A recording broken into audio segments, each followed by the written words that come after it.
우리 함께 찬양하도록 하겠습니다. 찬양은 주님 것을 내 것이라고 하는 찬양입니다. 함께 찬양하시겠습니다.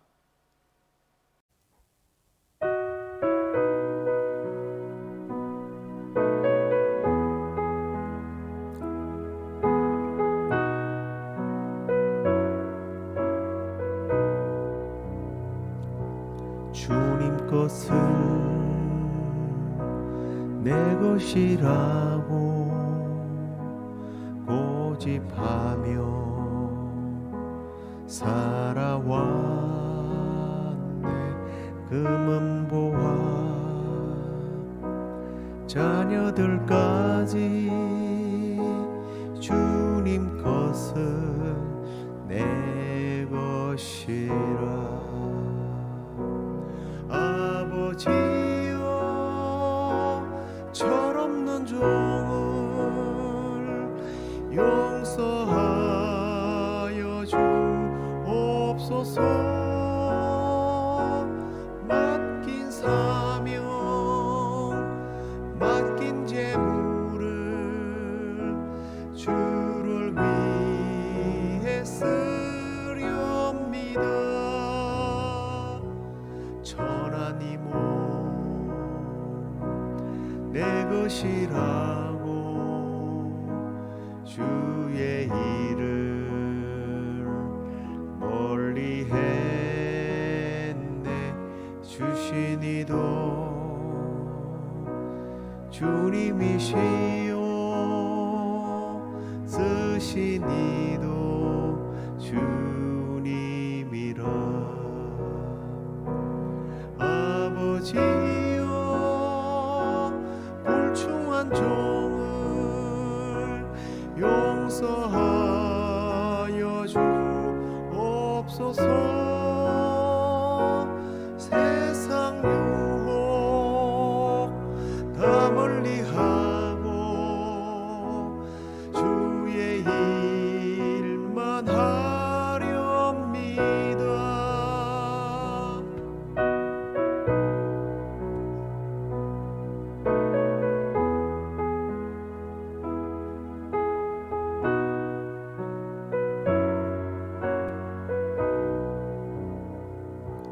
주님 사랑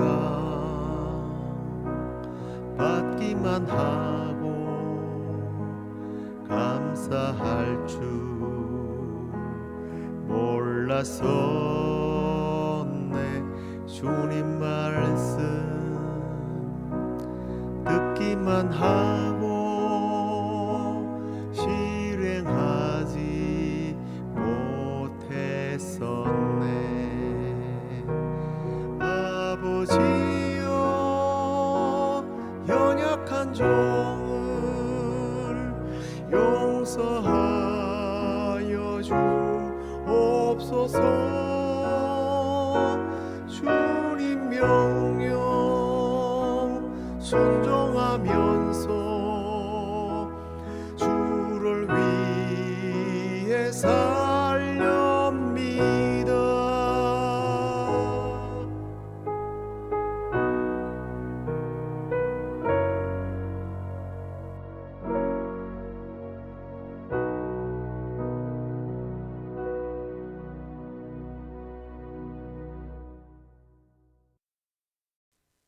다 함께 사도신경으로 신앙 고백드리겠습니다.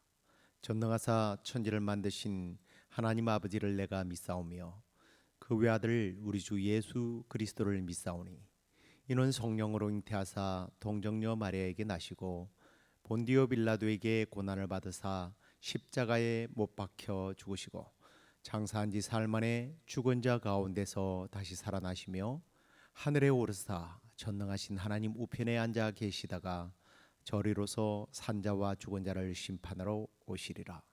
성령을 믿사오며 거룩한 공회와 성도가 서로 교통하는 것과 죄를 사하여 주시는 것과 몸이 다시 사는 것과 영원히 사는 것을 믿사옵나이다. 아멘. 찬송 하나 더 하도록 하겠습니다. 예수 앞에 나오면 함께 찬송하시겠습니다.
얻겠네.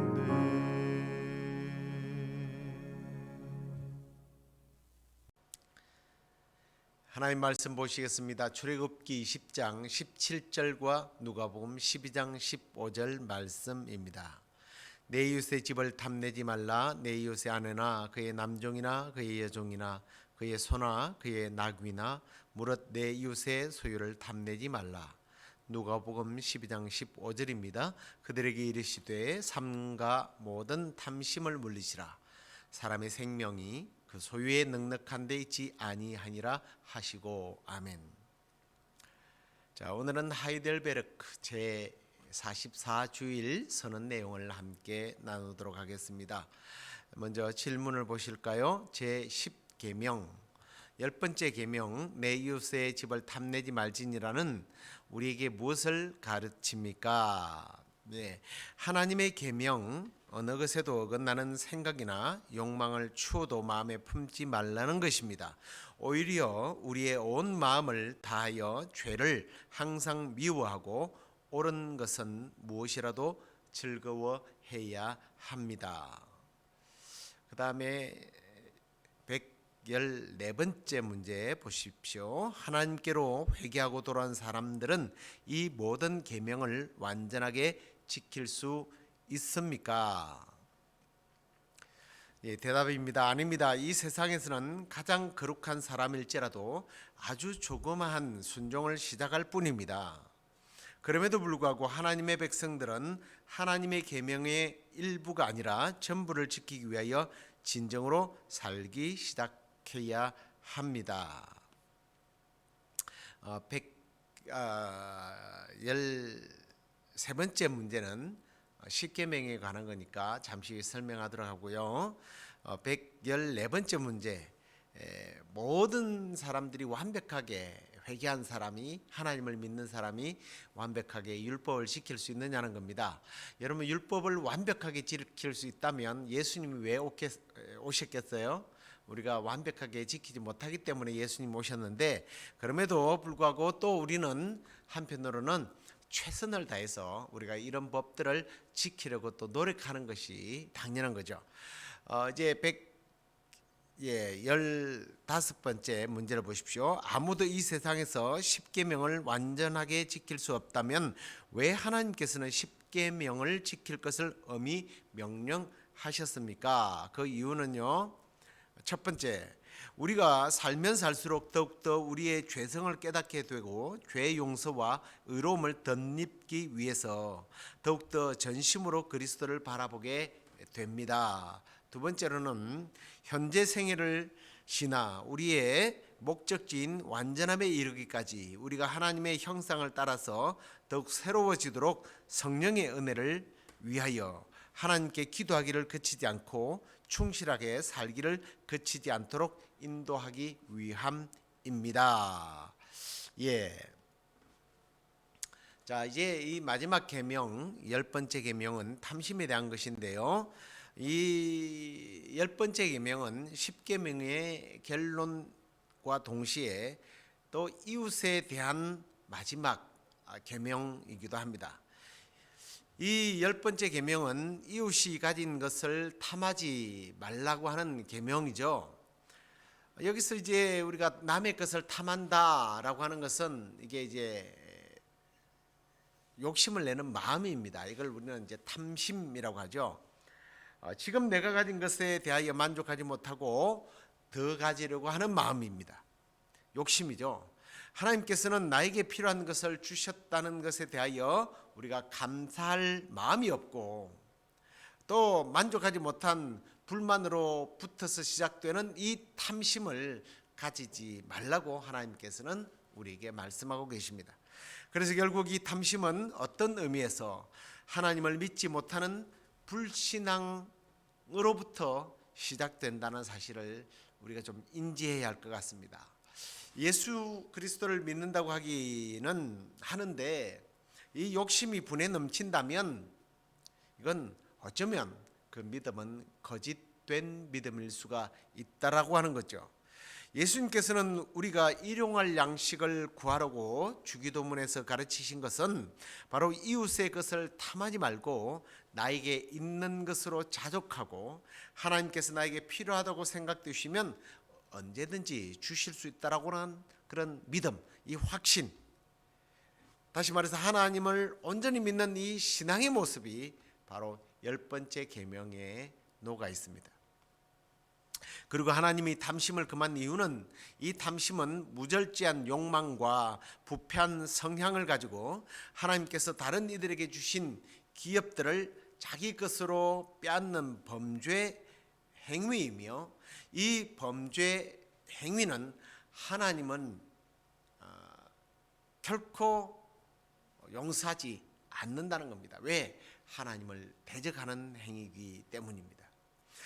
그런데 하나님께서는 이 계명을 주실 때에 이웃의 집을 탐내지 말라고 하면서 그 예를 제시하는데요. 이웃의 아내와 그의 남종이나 여종, 그의 소나 그의 나귀나 무릇 내 이웃의 소유를 탐내지 말라라고 하는데, 그러면 여기서 금하는 것 이것만 뭐 욕심 안 내면 됩니까?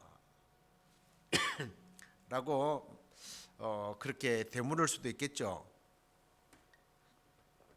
그런데 이건 가장 보편적인 예를 들 뿐이고요. 이웃의 것에 대해서 우리는 탐내지 말아야 합니다. 그리고 여기서 탐내지 말라고 하는 이 말은요, 이웃 집이 우리 집보다 더 잘 살기 때문에 부러워하는 것, 뭐 이런 의미가 아니라는 거 아시죠? 이 탐내다라고 하는 히브리어는 뭐 우리가 뭐 이게 무슨 말이다라는 건 알 필요는 없겠지만, 어쨌든 이 하마드라고 하는 이 뜻은요, 뭐 갈망하다, 아주 열망하다, 이런 뜻을 갖고 있는데 주로 이런 겁니다. 내적인 갈망, 열망보다는 외적인 것을 보면서 감정적으로 충동을 일으킴으로 발생되어지는 열망, 갈망을 말하는 거예요. 보는 것으로 시작된 욕망을 말합니다. 그렇습니다. 이 갈망하고 열망하려고 하는 이 욕망, 다시 말해서 이 탐심은 성도들에게 있어서는 반드시 물리쳐야 할 적이에요. 이게 하나님 주신 마음인가 생각하시면 곤란합니다. 왜냐하면 성경에서 이 탐심은 너무나도 나쁜 마음으로 표현하고 있기 때문입니다. 한 예를 들어 볼까요? 예수님께서 씨 뿌리는 비유로 마음의 밭에 대한 말씀을 하신 적이 있습니다. 그때에 씨를 뿌리는데 길가에 떨어진 씨가 있었는데 이건 새들이 와서 다 먹어버렸고, 흙이 얕은 돌밭에 뿌려진 씨는 흙이 깊지 아니해서 싹이 나다가 곧 해가 뜨자 타서 말라 죽죠. 가시떨기 위에 떨어진 씨앗은 가시가 자라서 기온을 막아서 자라지 못합니다. 마지막으로 좋은 땅에 떨어진 씨앗은 100배, 60배, 30배의 결실을 맺었다라고 하는 비유를 들려주셨습니다. 근데 제자들이 이게 무슨 뜻인지 좀 애매했어요. 그래서 예수님께 물었을 때에 예수님께서 잘 설명을 해 주십니다. 이 씨는 말씀인데 마치 이 돌밭과 같고, 그리고 또 길과 같은 마음, 가시 같은 마음, 이 옥토와 같은 마음에 말씀이 떨어지면 어떻게 반응하느냐를 설명하시면서 특별히 이 가시밭에 대한 말씀을 하시면서 주님은 이런 말씀을 하세요. 말씀을 들으나 세상의 염려와 재물의 유혹에 말씀이 막혀서 결실치 못한다. 여기 재물의 유혹, 이게 탐욕, 탐심을 말하는 거예요. 십계명에서 말씀하시는 바로 이 탐심을, 탐욕을 말합니다. 남의 것을 탐내는, 이웃의 것을 탐내는 마음이죠. 그러니까 마음에 남의 것을 탐하는 이 탐심은요, 하나님의 말씀을 받지 못하고 하나님의 말씀대로 살지 못하도록 하는 요소라는 겁니다. 그리고 이 탐심이라고 하는 것은 사도 바울이요, 아주 의미심장한 표현을 하게 되는데, 우리 데살로니가전서 2장 5절을 보십시오. 너희도 알거니와 우리가 아무 때에도 아첨하는 말이나 탐심의 탈을 쓰지 아니한 것을 하나님이 정언하신다라는 말을 하는데, 여기 보니까 탐심의 탈이라고 그래요. 이 탐심은 그 수법이 너무나 간교하고 위장을 잘하기 때문에 누구나 쉽게 속아 넘어간다라고 하는 것입니다. 그래서 사도 바울은 여기서 탈을 썼다라고 이야기해요. 탐심은 탈을 쓴 것과 같다라고 하는 것입니다. 그 당시 헬라어를 사용하는 사람은 겉으로는 그럴싸하게 꾸미고 위장하는 사람들, 마음에도 없으면서 그런 척하는 사람들을 탈을 썼다라고 표현을 합니다. 뭐 우리나라도 양의 탈을 썼다 이런 비슷한 말을 쓰고 있죠. 이 탐심의 탈을 쓰고 있다라는 거예요. 이 탐심의 탈이 때로는 아주 신앙적으로 보이기도 하겠죠. 그렇지 않습니까? 아주 경건한 척하면서 상대에게 금전을 요구하고, 뭐 기도해 준다고 금전을 요구하고, 예, 기도해 줄 테니까, 말씀을 가르쳤으니까, 이게 다 탐심의 탈이죠. 그런데 그게 굉장히 신령한 척. 사도 바울은 나는 그러지 않았다라고 표현을 한 것입니다. 아무튼 여러분, 예수님께서는요, 누가복음 12장 15절에도 이렇게 말씀하는 것을 봅니다. 그들에게 이르시되, 우리가 오늘 읽었던 말씀이죠. 삼가 모든 탐심을 물리치라. 사람의 생명이 그 소유에 넉넉한 데 있지 않다. 탐심을 반드시 물리쳐야 한다. 성경은, 하나님은, 또 예수님은 이렇게 분명하게 탐심을 물리쳐야 할 것을 말씀하고 있습니다. 그런데 문제는 우리는 이 탐심을 꼭 우리의 이웃의 것에 대하여 탐하지 않으면 된다라고 하는 생각을 갖기가 쉽습니다. 근데 그것이 꼭 이웃에 대한 것은 아니죠. 제가 탐심에 대한 말씀을 관찰하고 묵상하면서 깨달은 것이 있는데, 이 탐심을 물리쳐야 하는 이유는 우리가 생각하는 것 이상으로 매우 충격적인 말씀을 사도 바울이 성령의 조명을 받아서 이렇게 말하는 것을 봅니다. 그러므로 땅에 있는 지체를 죽이라. 곧 음란과 부정과 사욕과 악한 정욕과 탐심이니 탐심은 우상 숭배다. 우리는 음란과 부정과 사욕과 정욕적인 이런 죄에 대해서는 굉장히 정죄를 하는데, 탐심에 대해서는 별로 정죄를 하지 않아요. 굉장히 비전이 있는 것처럼 봐주기도 하고요. 아유, 이 친구 참 일욕심이 많아, 뭐 이런 식이에요. 그런데 오늘 보니까 이 탐심은 우상숭배라고 말하네요. 하나님보다 그 탐욕의 대상이 더 위대하고 더 크고 더 귀중해 보이는 그 마음, 저게 없으면 안 되겠다고 하는 마음, 저걸 꼭 가져야 되겠다고 하는 마음, 이게 탐심인데, 하나님이 그래야죠. 하나님이 최고고 위대하고 더 강하시고 더 귀해서 하나님을 온전히 내 삶에 모셔야지, 남의 이웃에 있는 것, 내가 갖고 싶은 것, 그게 하나님보다 크게 자리를 잡으니까 이게 탐심이 곧 우상 숭배라고 하는 것입니다.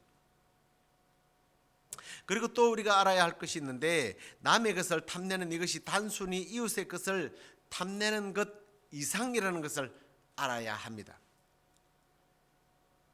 우리는 남의 것을 탐심을 가진다고 하는 것은 곧 하나님의 것을 탐하는 거예요. 우리는 하나님의 것을 탐낸다 그러면 뭐 이런 생각을 할 거예요. 교회 거를, 교회 물건을 우리가 이렇게 함부로 사용하거나 뭐 가져가거나 이러면 안 되구나. 당연히 그런 건 맞죠.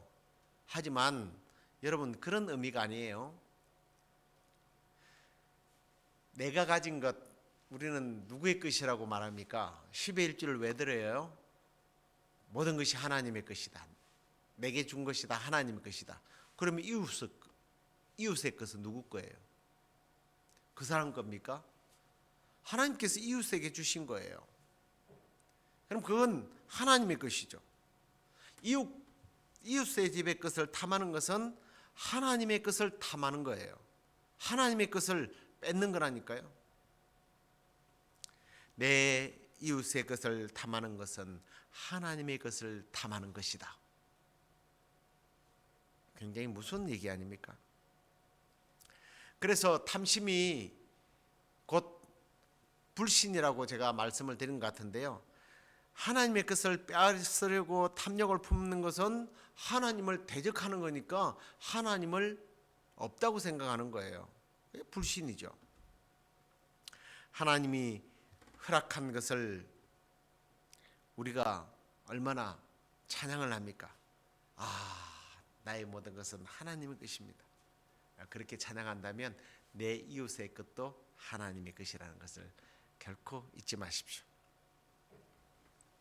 그렇기 때문에 하나님의 것을 빼앗으면요, 하나님은 엄청난 재앙을 내리십니다. 그 예를 하나 들어볼까요? 여리고성을 무너뜨렸을 때에 일어났던 일들, 여러분 잘 아시죠? 그때 하나님께 다 바치라고 그랬습니다. 근데 아간이 탐을 내서 도둑질을 하죠. 그리고 나서 어떤 일이 벌어집니까? 아이성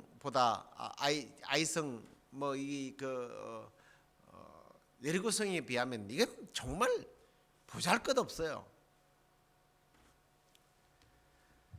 여러분 생각에 아이성에 패했다고 큰 충격이 있겠나라고 생각할지 모르겠습니다만, 여러분 제가 하나 예를 들어 볼게요.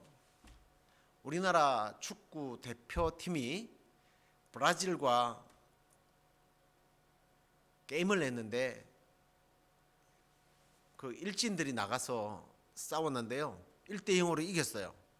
아마 세계 톱 뉴스감이 되지 않을까, 스포츠 톱 뉴스가 될 거예요. 그런데 그렇게 이기고 나서 막 칭송을 받던 그 팀이 초등학생들하고 시범 경기를 했습니다. 친선 경기를 했어요. 그런데 10대0으로 졌어요. 이게 말이 되는 소리입니까? 망신도 이런 개망신이 어디 있어요? 아마도 당장 선수들 다 바꾸라고 그러고 감독도 체인지하고 난리 날 거예요. 그런 상황인 거예요. 그 이유가 아간이 신할산 아름다운 외투 한 벌과 은 200세겔, 금 50세겔을 훔친 거예요. 하나님의 것을 훔친 거예요. 하나님께서 가만두질 않죠. 탐욕 때문에 이런 일이 일어난 겁니다. 그뿐만 아니라 이스라엘 왕정 시대가 시작되면서 초대 왕이 된 사울이, 하나님은 아말렉과 전쟁이 이기고 나면 그 소유를 다 없애라고 그랬어요. 근데 가만 보니까 양과 소들이 너무 기름지고 좋은 거예요. 그래서 한쪽에 숨겨놓은 겁니다. 사무엘 선지자가 도착해서 예배를 드리려고 하는데 금방지 내가 예배 다 드렸으니까 그냥 가시면 돼요. 그러는데 한쪽 배에서 소와 양의 소리가 막 들리는 거예요. 아니 왕이시여, 이거 어떻게 된 겁니까? 그랬더니 내가 하나님께 드리려고 좋은 거를 골라놨지요 하면서 거짓말을 하게 됩니다. 그때 그 유명한 말이 있죠. 순종이 제사보다 낫고 또 듣는 것이 수양의 기름보다 낫다. 그러면서 하는 말이, 하나님이 오늘 말씀하셨는데 당신이 하나님의 말씀을 듣지 않고 하나님을 버렸기 때문에 하나님도 당신을 버려서 왕에서 쫓겨날 것입니다. 여러분, 탐심 때문에 그는 결국 비극적인 죽음을 맞이하게 되죠. 자기의 대를 이어서 자식들이 왕이 되어야 하는데 그러지 못하고 그의 왕권은 끝나버리고 다윗이 왕이 되고 말죠. 그렇습니다.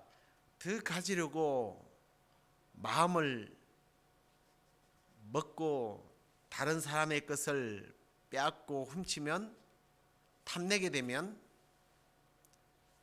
그것은 그냥 단순히 이웃의 집의 물건이 아니라 하나님께서 그에게 주신 하나님의 것이기 때문에, 하나님을 빼앗으면, 하나님의 것을 빼앗은 자에게는 하나님께서 가만두지 않는다는 거예요.